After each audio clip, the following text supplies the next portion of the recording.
বাবার বাড়ি শ্বশুর বাড়ি বেড়ানো তো শেষ, এখন হচ্ছে নিজের ছোট্ট সংসারে ফিরে যাওয়ার পালা।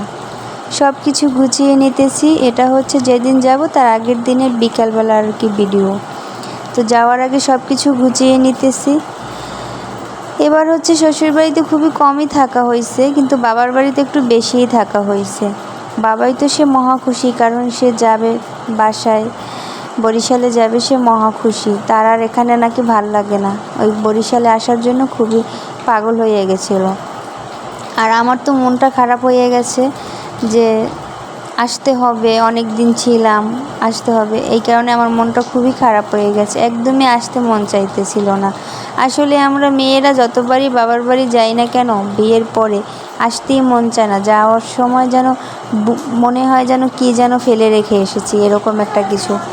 তো আমারই এই সেম অবস্থা, মানে যাব কালকে, কিন্তু তার আগের 2 দিন আগ থেকেই আমার একদম খাওয়া দাওয়া বন্ধ হয়ে গেছে। মানে যাব এই জন্য একটুকু ভাল লাগতেছিল না। তারপর কি করার, পরের দিন দুপুরবেলা মা, এই যে আমার মা চাইলে মনে হয় পুরো বাড়ি শুদ্ধ দিয়ে দিতে পারলে বাঁচে আর কি, এরকম একটা অবস্থা।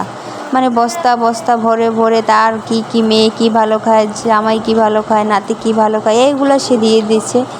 এই যে আমাকে স্ট্যান্ড পর্যন্ত এসে আগাই দিয়ে গেছে মা বলতেছিল যে ঠিক মতন যাইস, মানে হচ্ছে বমি করি তো গাড়িতে বসে আমি বাবাই, এই কারণে এগুলো আর কি বলতেছিল।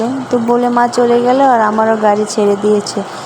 গাড়ি ছাড়ার পর মনে হচ্ছে কি মানে আমার বুকের উপরে কে যেন একটা পাথর চাপা দিয়ে দিয়েছে। এতটা খারাপ লাগতেছিল, একদম যেতেই মন চাইছিল না, মনে চায় আবার ফিরে যাই।